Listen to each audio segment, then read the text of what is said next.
தேவையான அளவுக்கு நல்லா ஊற்றிக்கங்க எண்ணெயை. எண்ணெய் கம்மியாக இருந்தாலும் அந்த தலைப்பகுதி நல்லா வேகாது. அதனால் மீன் முக்கால்வாசி முழுகிற அளவுக்கு எண்ணெய் இருக்கட்டும்.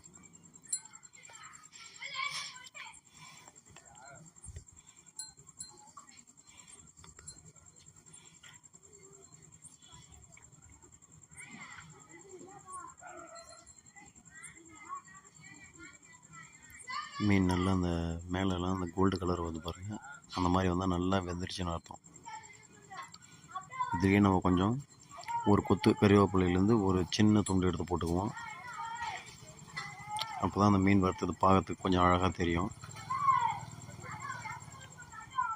மீன் வறுத்து சைடில் வச்சோம்னாக்கா பார்க்கறதுக்கு அழகாக இருக்கும்.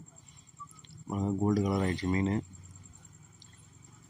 நல்லா வெந்துடுச்சு. அந்த குட்டி மீன் கடல் மீன்